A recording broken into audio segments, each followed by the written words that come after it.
So finally दोस्तों आप लोग देखोगे एमएमटीसी ने अपने क्वार्टर 3 के नंबर डिस्क्लोज कर दिए हैं भाई। तो रिजल्ट्स कैसे हैं कैसे नहीं, चलिए जानते हैं डिटेल में और इम्पैक्ट कैसा रहेगा। देखो भी इस कंपनी के रिजल्ट्स थोड़े से अजीब से आते हैं, ठीक है। तो चलो एक बार देख लेते हैं भी रिजल्ट्स कैसे हैं। तो जैसा कि यहाँ पर देखोगे कंसोलिडेटेड स्टेटमेंट्स देखेंगे, all figure in rupees crore में डाटा दिया गया है। बात करें टोटल इनकम की या फिर टोटल रिवेन्यू, तो करंट क्वार्टर में जो टोटल इनकम है वो यहाँ पर आप लोग देखोगे अभी 35 करोड़ की है, ठीक है। जबकि प्रीवियस में क्या थे 44 करोड़ और प्रीवियस ईयर के सेम क्वार्टर में क्या थे 63 करोड़। तो year to year and quarter to quarter इसकी इनकम ड्रॉप हुई है भाई। इसके अलावा एक्सपेंस देखोगे तो एक्सपेंस जो हमें देखने को मिल रहे हैं वो यहाँ पर आप लोग देख रहे होंगे भी 32 करोड़ का है, जो प्रीवियस में क्या था 32 करोड़ 93 लाख और प्रीवियस ईयर के सेम क्वार्टर में 37 करोड़।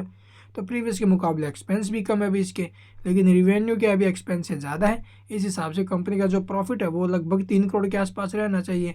तो टोटल प्रॉफिट्स की बात करें तो यहाँ पर आप लोग देखोगे net profit for the period जो कि केवल 3 करोड़ का है, जो प्रीवियस में क्या था अभी 48 करोड़ और प्रीवियस ईयर के सेम क्वार्टर में क्या था 55 करोड़।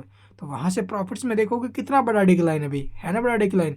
लेकिन मैं क्यों बोलता हूँ कि इसके रिजल्ट्स अजीब से आते हैं, क्योंकि यहाँ पर आप लोग देखोगे 48 करोड़ का प्रॉफिट है, जबकि इसका एक्सपेंस ही आप सॉरी इसका रिवेन्यू ही आप लोग देखोगे 44 करोड़ है भाई।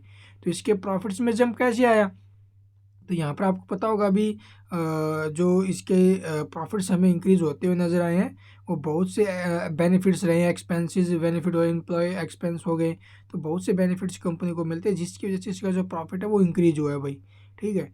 एक्सपेंशनल आइटम्स आप लोग देखोगे माइनस में गए हैं, तो बहुत सी चीज़ें हैं जो पॉजिटिव देखने को मिले, जिसके बाद आप लोग देखोगे इसका प्रॉफिट ये 49 करोड़ पर पहुंचा है।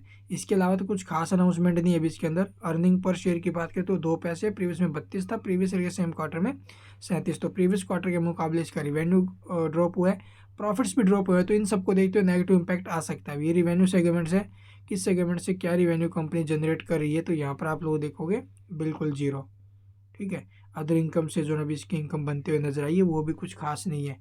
तो एक बार आप लोग देखो इसके रिजल्ट्स, ठीक है। और तो अगर आपको कुछ पूछना है तो कमेंट्स में पूछ सकते हो, ये नोट्स पढ़ना चाहो तो भी पढ़ सकते हो, ठीक है। इसके अलावा तो कोई खास अनाउंसमेंट नहीं है। Thank you for watching the video.